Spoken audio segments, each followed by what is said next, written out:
अस्सलामुअलैकुम। तो आज हम इंशाल्लाह 9th क्लास का चैप्टर नंबर 1 स्टार्ट करेंगे, जो कि आपके पास I think real and complex number है।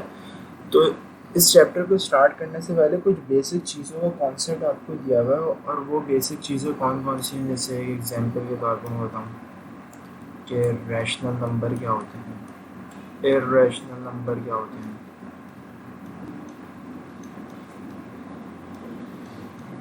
टर्मिनेटिंग और नॉन टर्मिनेटिंग डेसिमल्स के बारे में बताया हुआ है, डेसिमल फ्रैक्शन के बारे में।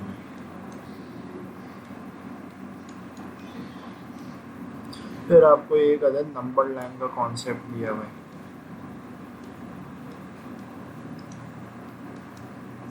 फिर एसोसिएटिव प्रॉपर्टी, डिस्ट्रीब्यूटिव प्रॉपर्टी, ये सब चीज़ें।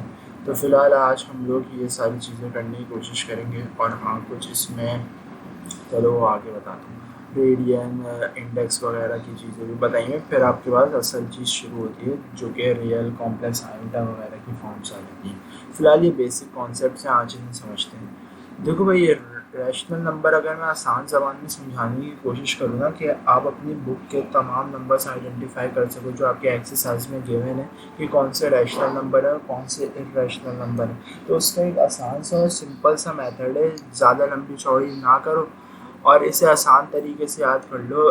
Any simple fraction form is called a rational number. मतलब जो सिंपल फ्रैक्शन फॉर्म होगी ना, वो रैशनल नंबर होगी आपकी। एक एग्जांपल देता हूँ। देखो, सिंपल फ्रैक्शन फॉर्म क्या होती है? 10/2, 1/15। मतलब ये इक्वल टू नहीं है, बता ये एग्जाम्पल्स दे रहा हूँ आपको, सही है। इसी तरीके से आपके पास एक मैं ले लूँ 22/3। ये सब आपके पास रैशनल नंबर्स हो जाते हैं। अच्छा, इसमें एक बात जहन में रहे कि डिनोमिनेटर कभी भी ज़ीरो नहीं होना चाहिए। मतलब ये ऐसे भी हो सकता है 10, ये भी एक रैशनल नंबर है। अब लोग बोलेंगे इसमें रेशो का है। देखो, रेशो है, ये 1 है, 10/1 का रेशो है। मगर याद रखना कि रैशनल नंबर में और इर्रेशनल नंबर में कभी भी डिनोमिनेटर ज़ीरो नहीं होना चाहिए, वरना वो इन्फिनिटी बन जाएगा। ठीक है, फिलहाल इतनी सी बातें याद रखो। रैशनल नंबर वो नंबर होते हैं जो कि एक सिंपल फ्रैक्शन फॉर्म में गिवन हो। क्या होते हैं? जो कि एक सिंपल फ्रैक्शन फॉर्म में गिवन हो। अब मैं इसकी एग्जांपल्स दे देता हूँ। एग्जांपल आपके पास लिखी हुई है, 10/2 हो गई, 1/15 हो गई, 22/3 हो गई, एंड एक्सेट्रा। ऐसी ही बहुत सारी एग्जांपल्स हैं, सही है। इसी तरीके से आपके पास इर्रेशनल नंबर क्या होते हैं? अब इनका ऑपोजिट कर दो भाई, रैशनल नंबर का ऑपोजिट कर दो। वो नंबर जो कि सिंपलेस्ट फ्रैक्शन फॉर्म में ना गिवन है। वो नंबर जो आपको सिंपल फ्रैक्शन फॉर्म में ना गिवन है। मतलब सिंपल फ्रैक्शन फॉर्म में ना गिवन हो, उसका क्या मतलब होता है? जैसे कि एग्जांपल देता हूँ मैं आपको। आपके पास π/2 आ गया, सही है। या आपके पास E/2 आ गया।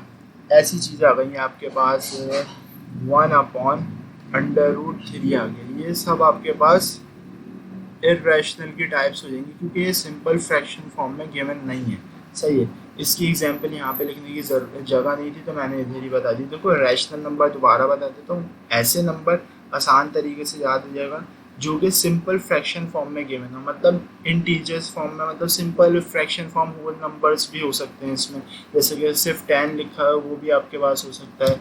और इर्रेशनल नंबर क्या होते हैं? वो ऐसी फ्रैक्शंस जो कि आपके पास सिंपल फ्रैक्शन को, ऐसे नंबर्स जो आपके पास सिंपल फ्रैक्शन फॉर्म में ना हो। जैसे कि π/2 हो गया, E/2 हो गया, 1/√3 हो गया, √5/√7 हो गया। ऐसी चीज़ें हो सकती हैं। बस ख़ास ख्याल इन दोनों चीज़ों में ये रखना होता है कि डिनोमिनेटर आपका ज़ीरो नहीं होना चाहिए। अगर आपका डिनोमिनेटर ज़ीरो हो गया तो वो आपका इन्फिनिटी आंसर दे देगा। ठीक है, यहाँ तक की बात उम्मीद है समझ में आई होगी। ठीक है, अब देखो, टर्मिनेटिंग और नॉन टर्मिनेटिंग उसका डेसिमल का क्या मतलब होता है। तो ये मैं आपको बताने की कोशिश करता हूँ, टर्मिनेटिंग और नॉन टर्मिनेटिंग डेसिमल का। देखो, टर्मिनेटिंग डेसिमल्स जो आपके पास होता है, वो एक ऐसे डेसिमल होते हैं जो कि किसी जगह पे जाके रुक जाते हैं। मतलब एक एग्जांपल देता हूँ मैं कि किसी जगह पे आके रुक जाते हैं। अब देखो, अगर तुम 5/8 करोगे ना, तो तकरीबन वो आपके पास आंसर देगा 0.625 करके कुछ देगा। हाँ, 0.625 आंसर देगा। देखो, ये 3 डिजिट्स पे आके रुक गए, इससे आगे नहीं जा रहा इसका आंसर, ठीक है। अब नॉन टर्मिनेटिंग डेसिमल्स का क्या मतलब होता है, ऐसे डेसिमल्स जो कि चलते रहें चलते रहें चलते रहें, उनका मतलब बहुत आगे जाके उनका एंड हो या एंड ही ना हो। अब जैसे 4/18 करोगे ना आप, तो उसका आंसर क्या आएगा, 4/18 का आंसर आपके पास मेरे ख्याल से 0.22222 करके आता रहेगा, मतलब ऐसा आएगा 0.22222 ऐसे 3-4 बार और 2 लगा लो तो आता रहेगा। तो इतना ज़्यादा जो कंटिन्यूटी चलती रहती है ना, उस डेसिमल फ्रैक्शंस को हम कहते हैं नॉन टर्मिनेटिंग डेसिमल्स, और जो एक पर्टिकुलर आंसर दे दें वो आपके पास होता है टर्मिनेटिंग डेसिमल्स। सही है, यहाँ तक की बात तो उम्मीद है समझ में आई होगी। एक दफ़ा और रिवाइज कर देता हूँ मैं कि देखो भाई, रैशनल नंबर आपके पास वो होते हैं कि जो कि आपके पास एक सिंपल फ्रैक्शन फॉर्म में हो, ठीक है, और इर्रेशनल नंबर आपके पास वो होता है जो कि सिंपल फ्रैक्शन फॉर्म में ना हो। और इसमें ख़ास ख्याल ये रखना है कि डिनोमिनेटर आपका ज़ीरो ना हो। न्यूमरेटर ज़ीरो हो सकता है, न्यूमरेटर आपका ज़ीरो हो सकता है, उसमें कोई मसला नहीं। अगर न्यूमरेटर आपका ज़ीरो होगा तो वो रैशनल नंबर बन जाएगा, सही है, कोई मसला नहीं है यहाँ तक की बात। टर्मिनेटिंग डेसिमल्स आपके पास क्या होते हैं, टर्मिनेटिंग डेसिमल्स एक ऐसे डेसिमल फ्रैक्शन होती है कि आप जो दो फ्रैक्शन फॉर्म को मतलब किसी एक फ्रैक्शन फॉर्म को डिवाइड करो, मतलब न्यूमरेटर और डिनोमिनेटर को आपस में डिवाइड करो, तो आपके पास एक पर्टिकुलर आंसर आ रहा है। जैसे 0.235 आ गया आपके पास, या 1.27 आ गया आपके पास, या 2.32 आ गया आपके पास। मगर नॉन टर्मिनेटिंग डेसिमल्स आपके पास ऐसे होते हैं जो कि चलते रहते हैं। ऐसे एक और एग्जांपल ले लेते हैं, 0.65, फिर 65, फिर 65, ऐसे 65 5-6 दफ़ा आ जा रहा है। तो ये ऐसे जो डेसिमल्स, ऐसे फ्रैक्शन को सॉल्व करो तो ऐसा नंबर अगर आपके पास आ रहा है तो वो आपके पास नॉन टर्मिनेटिंग डेसिमल्स फ्रैक्शंस होती हैं, ठीक है। उम्मीद है यहाँ तक की बात समझ में आई होगी। बहुत छोटी छोटी सी चीज़ें थी। अब मेन चीज़ जो स्टार्ट हो रही है ना, वो नंबर लाइन से स्टार्ट हो रही है, जो कि नंबर लाइन का कॉन्सेप्ट होता है। देखो, नंबर लाइन का कॉन्सेप्ट स्टार्ट करने से पहले नंबर लाइन समझ लेते हैं कि नंबर लाइन होती क्या है। सबने स्केल देखा होगा, इसका मार्किंग हुई है। देखो, एक स्केल होता है जिसका एक इनिशियल पॉइंट होता है जिसे 0 पॉइंट कहते हैं, सही है भाई। स्केल का एक इनिशियल पॉइंट होता है जिसे 0 पॉइंट कहते हैं। मतलब 0 होता है वो जहाँ पे ना कोई पॉजिटिव डिजिट होता है ना कोई नेगेटिव डिजिट होता है। अब होता क्या है, अमूमन हम लोग राइट हैंड साइड पे पॉजिटिव डिजिट्स लिखते हैं और लेफ्ट हैंड साइड पे हम नेगेटिव डिजिट्स लिखते हैं, सही है। अब देखो, इसे आसान तरीके से और याद कर लो कि लेफ्ट पे क्या लिखते हैं, राइट पे क्या लिखते हैं। देखो, पॉजिटिव मतलब पॉजिटिविटी, पॉजिटिविटी आपके पास राइट होती है ना, तो आप राइट हैंड साइड पे लिखते हैं।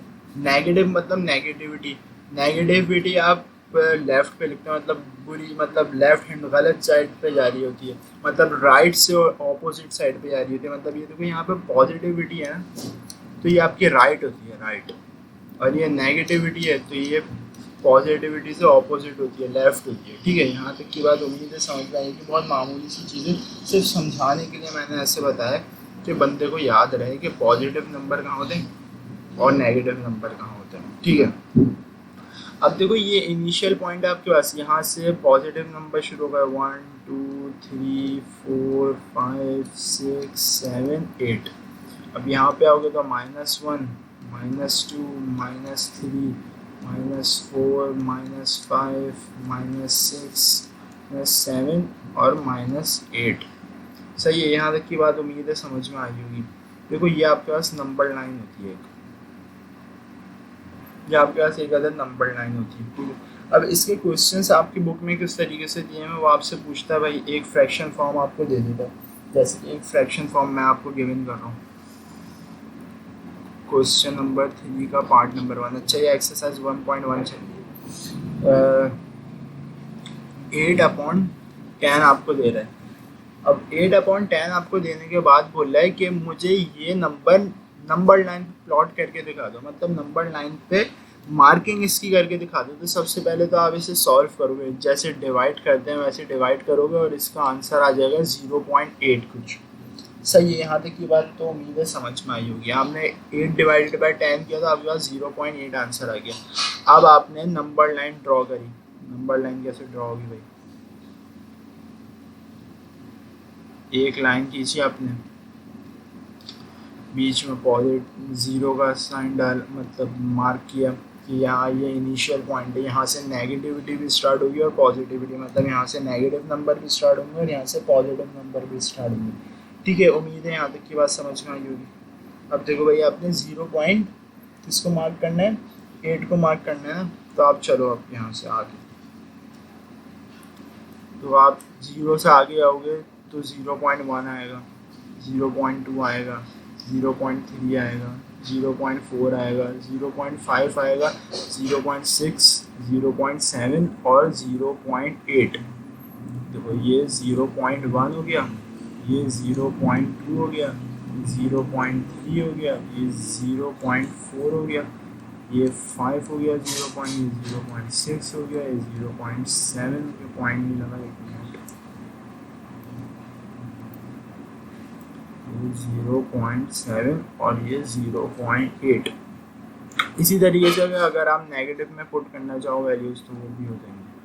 इसे मैं ये समझाने के लिए नेगेटिव स्केल ले रहा हूँ, अगर आप चाहो तो डायरेक्ट ऐसे भी बना सकते हो। ये 0 से स्टार्ट करी, ये 0.875, तो 1 2 3 4 5 6 7 और ये 8।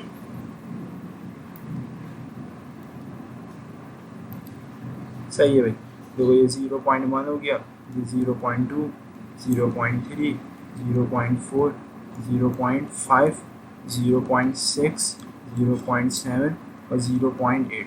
देखो यहाँ पे ये 0 है। अब मैंने नेगेटिव वैल्यूज़ क्यों नहीं शो करवाई, क्योंकि मेरे पास नेगेटिव वैल्यूज़ का कोई काम नहीं है। अब इसका मतलब ये नहीं है कि इस स्केल में नेगेटिव वैल्यू नहीं है, नेगेटिव वैल्यू है, मगर मेरा जिस चीज़ का काम है मैं सिर्फ वही चीज़ दिखा रहा हूँ अभी इस स्केल में। ठीक है, अगर आप चाहो तो इस तरीके से भी स्केल बना के दिखा सकते हो, कोई गलत बात नहीं होगी। इस तरीके से और इस तरीके से भी बना सकते हो, मगर इस तरीके से आप बनाओगे तो आपको नेगेटिव वैल्यूज़ भी दिखानी पड़ेंगी। 0.1 है माइनस का, -0.2 है, -0.3 है, -0.4 है और ऐसे सोन चलते रहेंगे। ठीक है, अब देखो तुमने प्लॉट क्या करना है, 0.8, वो आपके पास कौन सा पॉइंट आ रहा है, ये पॉइंट आ रहा है, तो इसको थोड़ा सा डार्क कर दो।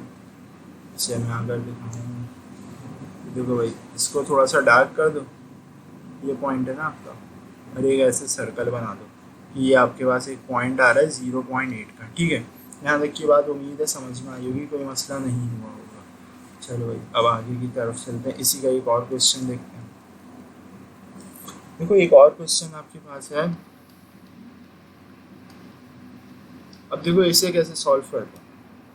ये सॉल्व होगा आपके पास, 4 पहले 1 से मल्टीप्लाई होगा, जो आंसर आएगा वो न्यूमरेटर में ऐड हो जाएगा। देखो 4 मल्टीप्लाई बाय 1 कितना होता है, 4 मल्टीप्लाई बाय 1 कितना होगा, 4 होगा, और 4 + 1 कितना होगा, 5, और अपॉन में 4 ऐसे आएगा। दोबारा से समझाते हैं, जैसे एक और लेके समझा दे रहा हूँ। तो 3 मल्टीप्लाई बाय 2 6, 6 + 2 8 हो गया आपके पास, 8/3 आंसर आ गया। सही है, उम्मीद है ये चीज़ समझ में आई होगी, कोई इसमें ऐसा कोई मसला वाली बात थी नहीं, और उम्मीद है ऊपर जो नंबर लाइन की चीज़ समझाई थी वो भी समझ में आई होगी, उसमें भी कोई ऐसा मसला नहीं था। अच्छा देखो, अब 5/4 अगर सॉल्व करोगे कैलकुलेटर में या ऐसे ही डिवाइड करके देखोगे तो 1.25 आंसर आ रहा होगा। ठीक है, डायरेक्ट फ्रैक्शन फॉर्म भी वो पुट कर सकते हैं, अगर पॉइंट की फॉर्म में डेसिमल फॉर्म में पुट करना चाहो तो वो भी कर सकते हैं, कोई इशू नहीं है। मतलब डायरेक्ट यहाँ पे तुम 0.8 आ रहा था तो इसको 8/10 भी लिख सकते थे, कोई मसला नहीं था, मगर 0.8 लिख दे तो भी कोई मसला नहीं। अब देखो यहाँ पे पॉजिटिव वैल्यूज आ रही है ना, तो सिर्फ चाहो तो पॉजिटिव वैल्यूज़ को शो करवा दो इसमें, मैं एक तरीके से जैसा अभी ऊपर करवाया था अब इससे दूसरे मेथड से करवा दे ताकि दोनों ही समझ में आ जाए। सही है भाई, देखो ये आपकी 0 लाइन है, मतलब यहाँ से नेगेटिव और पॉजिटिव दोनों नंबर्स स्टार्ट हो रहे हैं आपके पास। ठीक है, अब देखो अब इसमें एक बेवकूफ़ी नहीं करना कि 0.1 से स्टार्ट कर रहे हो, ऐसे तो बहुत लंबा चलता रहेगा। 0.25 अब फर्स्ट करो 1.25 है, अगर आगे आ गया 3.25, तो क्या 0.1 से स्टार्ट करोगे चलते चलते 3.25 तक, ऐसे तो पेज ही ख़त्म हो जाएगा। तो इसमें एक आसान सी चीज़ ये करना कि नंबर्स को ना थोड़े से बड़े बड़े ले लेना, मतलब स्केल सेट कर लेना अपना। पहले 0.1 दिखा रहे थे क्योंकि पॉइंट वैल्यू बहुत छोटी थी, अब बड़ी वैल्यू अगर आ रही है तो ऐसे स्टार्ट कर लो, 1 से स्टार्ट कर लो, 1.1 दिखा दिया, फिर उसके बाद 1.2 दिखा दिया, या 1.5 से स्टार्ट कर लिया, फिर उसके बाद 1.6 दिखा दिया, ऐसे करके दिखा देना अपने हिसाब से। ठीक है कि लाइन बहुत बड़ी ना हो, अजीब सी ना लगे। सही है भाई। अब देखो एक, अब देखो मैं ऐसे कहाँ से शो करवा, मैं ऐसे शो करवाता हूँ 0.5 से। देखो पहले मैंने 0.1 से शो करवाया था ना, मैं 0.5 से करवा, 0.5 ये, 0.6, 0.7, 0.8, 0.9 और ये 1 आ गया। यहाँ की बात समझ में आई होगी। अब देखो ये जो है ये 1.1 हो गया, ये 1.2 हो गया और ये 1.3 हो गया। अब लोग परेशान हो गए भाई 1.25 कहाँ पे आ गया, मतलब कहाँ चला गया 1.25। देखो 1.25 जो वैल्यू है ना, 1.25 वो किसके दरमियान आती है, 1.2 और 1.3 के दरमियान ये वैल्यू आती है। तो ये वैल्यू कहीं बीच से, मतलब 1.2 के करीब लाया कर रही होगी। देखो ये अगर मैं आसान ज़बान में समझाने की कोशिश करूँ तो 1.2 के बाद आपके पास आएगा 1.21, फिर आएगा 1.22, फिर आएगा 1.23, फिर आएगा 1.24, फिर आएगा 1.25। ऐसे करते करते चलता रहेगा, मगर ये सब शो नहीं करवाना। बस आपको इतना पता है कि ये जो वैल्यू है ना ये 1.2 से करीब आएगी, तो आप एक पॉइंट सिलेक्ट कर लोगे अपनी मर्जी से 1.2 के करीब और सर्कल बना दोगे कि यहाँ पे आपकी वैल्यू है, और ऊपर लिख भी देना ये है 1.25 की वैल्यू। ठीक है, यहाँ तक की बात समझ में आई। ये आपने ग्राफ बना के दिखा दिया उनको कि ये आपकी वैल्यू आ रही है यहाँ पे, और नंबर लाइन प्लॉट करके, नंबर प्लॉट करके बता दिया। अब इसी तरीके से एक क्वेश्चन में होमवर्क दे रहा हूँ, वो होमवर्क क्या होगा, 2/3 कर लेना, एक ये होमवर्क है, और एक -2/3 कर लेना। अब देखो 2/3 जब करोगे तो आपके पास जो आंसर आ रहा होगा वो 0.6 कुछ होगा समथिंग। सही है, 0.66 आ रहा होगा, मगर आप एक डेसिमल तक ले लें, 0.6 आपके पास आ रहा होगा। और इसमें करोगे तो -0.6 आंसर आ रहा होगा, ऐसा ही होगा ना भाई। अब देखो ये जो होगा ना ये पॉजिटिव साइड पे प्लॉट होगा, ये पॉजिटिव साइड पे प्लॉट होगा, और ये जो होगा ये नेगेटिव साइड पे प्लॉट होगा। मतलब ये आपका 0 पॉइंट है ना, तो 0.6 इधर होगा और -0.6 इधर होगा। ये बात समझ में आ गई होगी। अलग अलग ग्राफ बना, अलग अलग नंबर लाइन बना के प्लॉट कर लेना। जैसे ये 0 से यहाँ तक कि यहाँ पे 0.6 आ गया, और 0 से यहाँ तक कि यहाँ पे -0.6 आ गया। बस इतना सा डिफरेंस होगा। ये राइट हैंड पे बन रहा होगा और ये लेफ्ट हैंड पे बन रहा होगा। तो उम्मीद है ये सारी बातें समझ में आई होंगी। चलिए भाई अब आगे की तरफ चलते हैं। अच्छा इसमें ना कम्यूनिकेटिव प्रॉपर्टी वगैरह ये सारी चीज़ें ये भी मैं करवाऊँगा। फ़िलहाल अभी आसान आसान सी चीज़ें, वो भी आसान चीज़ें। फ़िलहाल अभी एक और चीज़ बताता हूँ, वो चीज़ है आपके पास इंडेक्स, रेडियन वगैरह इन सब की चीज़ें, जो मुझे उम्मीद है ये चीज़ पता भी होगी। ये एक्सरसाइज 1.1 यहाँ पे ख़त्म हुई, अब ये एक्सरसाइज 1.3 है। ठीक है, अब देखो इसमें आपके पास क्या होता है, इसमें आपके पास 3-4 चीज़ें आ जाती हैं। एक आ जाता है रेडियल, एक आपके पास आ जाता है रेडिकेंट, और एक आ जाता है आपके पास इंडेक्स। सही है भाई, 3 चीज़ें आपके पास ये आ गई। अब देखो इससे हम बताएंगे कैसे कि कौन सी क्या चीज़ होती है। 2x और ये क्यूब ले लेते हैं। ठीक है, देखो अब इसमें मैं बताऊंगा कैसे कि कौन सी क्या चीज़ होती है। ये जो आपके पास रूट की पावर होती है ना, ये आपके पास इंडेक्स होता है, और ये जो रूट होता है ना इसे रेडियल फॉर्म कहते हैं, मतलब रेडियल कहते हैं, और ये जो अंदर चीज़ लिखी होती है इसे रेडिकेंट कहते हैं। अब एक एग्जांपल दे देता हूँ मैं। अब देखो भाई, 4x² आपके पास है और यहाँ पे इंडेक्स 5 है। अब मैं आपसे पूछूं कि मुझे इंडेक्स बता दो, इंडेक्स बता दो आप, और रेडियल बता दो, और रेडिकेंट बता दो।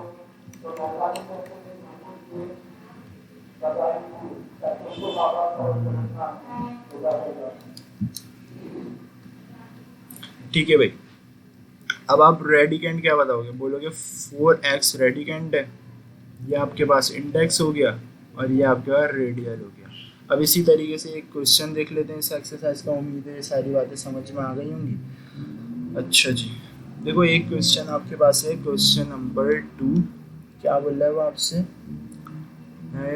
पार्ट नंबर 1 में बोल रहा है कि transform the following into exponential form. Exponential form मतलब पावर की फॉर्म में एक चीज़ लिख देनी है। पावर्स होती है ना, जैसे x पे पावर है, x पे पावर 1/2, तो ये एक्सपोनेंशियल फॉर्म में लिखी हुई है ना ये चीज़। ठीक है, यहाँ तक की बात समझ में आई होगी उम्मीद है। अब देखो इसे कैसे सॉल्व करेंगे। क्वेश्चन आपको दिया हुआ है √x/4। अच्छा देखो एक और चीज़ मैं बताना, देखो ये फिफ्थ रूट है ना, तो फिफ्थ रूट को ऐसे लिखते हैं पावर फॉर्म में 1/5। अगर सिर्फ स्क्वायर रूट होता ना तो इसको लिखते हैं 1/2 की पावर में। जैसे अगर इसमें अंदर इस x होता तो मैं इसको ऐसे भी लिख सकता है x 1/2, और अगर इसको मैं लिखना चाहूँ तो मैं इसको ऐसे भी लिख सकता हूँ पावर 1/5। ये दोनों आपस में बराबर है, मतलब क्या कह रहा हूँ मैं, ये बराबर है इसके, मतलब मैं रूट लगाऊं या ये पावर लगा दूं, दोनों एक ही बात है। ठीक है, कोई मसला नहीं है। अब देखो यहाँ पे अगर क्यूब होगा तो यहाँ पे पावर क्यूब, मतलब डिनोमिनेटर में क्यूब आ जाएगा। अब यहाँ पे 10 होगा तो यहाँ पे डिनोमिनेटर में 10 आ जाएगा। जो इंडेक्स होगा डिनोमिनेटर में वो चीज़ आ जाएगी। ठीक है, उम्मीद है यहाँ तक की बात समझ में आई होगी। अब देखो स्क्वायर रूट में ना स्क्वायर लगाते नहीं है, अगर लगा दिया तो भी ठीक है, अगर नहीं लगा हुआ तो वो स्क्वायर रूट है। स्क्वायर से बड़ा रूट होगा तो उसका इंडेक्स गिवन किया जाएगा। ठीक है, क्योंकि स्क्वायर सबसे छोटा रूट होता है तो इसलिए उसे बताते नहीं है, वो ऐसी हम पता होता है सबको कि स्क्वायर है वो। ठीक है, यहाँ तक की बात समझ में आ गई होगी। अब देखो इसे सॉल्व कैसे करेंगे। इसको अगर मैं सॉल्व करूँ तो ये बताओ, ये रूट दोनों पे है ना, मतलब ये x पे भी है और ये 4 पे भी है, तो इसे मैं ऐसे लिख सकता हूँ x/4 पे पावर 1/2। क्योंकि देखो ये रूट जो है ये x पे भी आ रहा है 4 पे भी आ रहा है, तो ये पावर भी x पे भी आनी चाहिए और ये पावर 4 पे भी आनी चाहिए। तो मैं इससे रूट को इस तरीके से भी लिख सकता हूँ। अब देखो एक और क्वेश्चन इसका देखते हैं, वो क्या बोल रहा है आपसे, √x/5, वो x/y पे पावर 5 है। अब देखो इसे कैसे सॉल्व करेंगे। रूट को हटाना है, एक्सपोनेंशियल फॉर्म में लेके आना है। ठीक है, अब रूट को कैसे रिमूव करेंगे, x/y लिखा, ऊपर 5 ऐसी पावर लगा दी, और रूट की अपनी क्या पावर होती है, 1/2 होती है। ये चीज़ें तो हमें पहले से ही गिवन थी ना, बस हमने रूट को हटा के उसकी पावर लगा दी। अब ये कंप्लीट नहीं हुआ है, अब होगा ये कंप्लीट। अब देखो इसे सॉल्व कैसे करेंगे। ये पावर इस वाली पावर से मल्टीप्लाई हो जाएगी, मतलब ये हो जाएगा 5 × 1/2। तो 5 × 1 = 5, तो ये आपके पास आंसर आएगा 5/2। मतलब इस पे होल पावर कितनी बची, y/x/y 5/2। उम्मीद है ये सारी चीज़ें समझ में आई होंगी। एक और क्वेश्चन इसका देख लेते हैं, क्वेश्चन नंबर 3। वो क्या है आपके पास, x/y पे क्यूब और पावर 5। अब देखो इसे कैसे सॉल्व करेंगे। रूट हटा के एक्सपोनेंशियल फॉर्म में लेके आने ना, तो कैसे लेके आएंगे, x/y क्यूब और रूट हटा दिया, अब हमने पावर 5 आ गई। अब देखो ये कैसे होगा, 3 × 1/5, ये दोनों पावर्स आपस में मल्टीप्लाई होंगी तो ये हो जाएगा 3/5। उम्मीद है ये सारी चीज़ें समझ में आ रही होंगी। ये 3/5 हो गया। ठीक है, ये आपका फाइनल आंसर हो गया। अब देखो इसका एक और क्वेश्चन है जो कि क्वेश्चन नंबर 3 की सूरत में और उसका पार्ट नंबर 1 है। वो आपसे क्या बोल रहा है, transform the following into radial form. पहले रूट हटा के एक्सपोनेंशियल फॉर्म में लेके गए थे, अब एक्सपोनेंशियल फॉर्म हटा के रूट फॉर्म में लेके जाएंगे। मतलब इसकी एक आसान सी एग्जांपल मैं दे देता हूँ, क्या मतलब है मेरी इस बात का। रूट हटा के वो एक्सपोनेंशियल फॉर्म हटा के रूट में लेके आएंगे। 5 पे आपके पास क्यूब है और उस पर होल पावर 7 है। मतलब ये जो होल पावर होती है ये आपका रूट, मतलब रूट की पावर एक्सप्रेस कर रही होती है, बता रही होती है, आपकी रूट की पावर होती है, सही, होल पावर जो आपके पास है। या इसको और आसान तरीके से ऐसे समझ लो, 1/2 लिखा हुआ है तो मतलब ये सेकंड, मतलब स्क्वायर रूट है। 1/3 लिखा हुआ है तो ये आपके पास क्यूब रूट है। मतलब 1 के बाद जो नीचे डिनोमिनेटर में अगर 1/10 लिखा हुआ है तो मतलब ये आपके पास 10th रूट है। तो आप ऐसे समझ लोगे कि भाई 1/7 है तो मतलब 7th रूट है आपके पास। ठीक है, उम्मीद है यहाँ तक की बात समझ में आई होगी, कोई मसला नहीं हुआ होगा इसमें। चलो अब आगे चलते हैं, इस क्वेश्चन को सॉल्व करते हैं। देखो ये क्वेश्चन सॉल्व कैसे होगा, अब आप इसे ऐसे लिख सकते हो, 5/3 मतलब 5 पे क्यूब और 7th रूट। अब अगर क्यूब को खोलना चाहो तो ऐसे भी लिख सकते हो, 125। 5 का क्यूब करोगे तो 125 आंसर आएगा। तो उम्मीद है ये बात समझ में आई होगी। ठीक है भाई,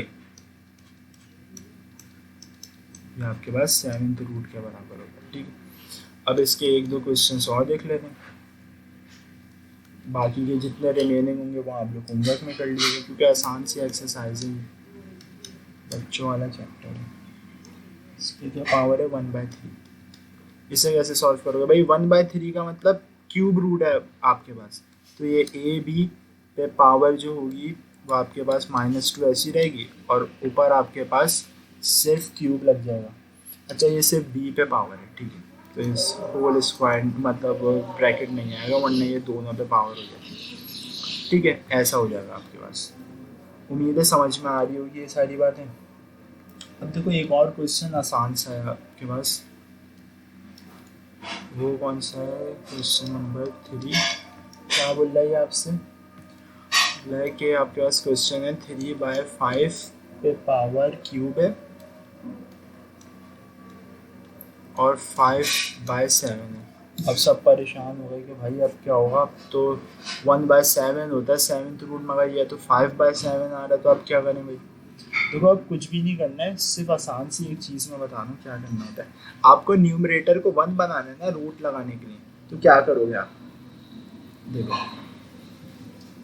ये वाली जो पावर है, मतलब ये वाला जो न्यूमरेटर है, इसको इससे मल्टीप्लाई करवा दो, तो ये 5 × 3 कितना हो जाएगा, 15 हो जाएगा।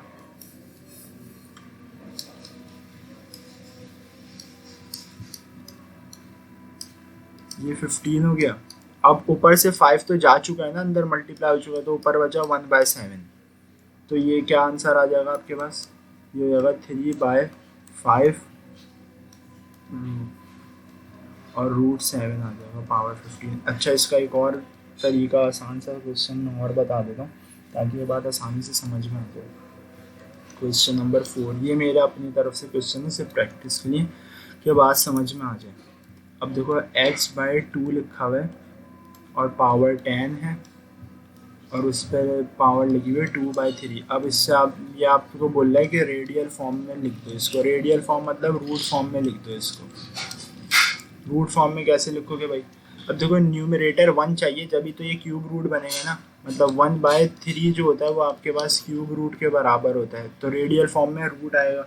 अब क्यूब रूट बनाने के लिए ऊपर 1 चाहिए और ऊपर है 2 आपके पास, तो इस 2 को इससे मल्टीप्लाई करवा दो, क्योंकि दोनों पावर्स आपस में मल्टीप्लाई हो रही है ना। हमने न्यूमरेटर को 10 से मल्टीप्लाई करवा दिया, तो ये अंदर बन गया आपके पास x/2 पे 20 आ गया और बाहर आ गया 1/3। और इसको आप ऐसे लिख सकते हो x/2 पे पावर 10 और ये आपके पास क्यूब रूट बन गया। ये आपके पास फाइनल आंसर है। ठीक, ये 20 है, 20 सॉरी।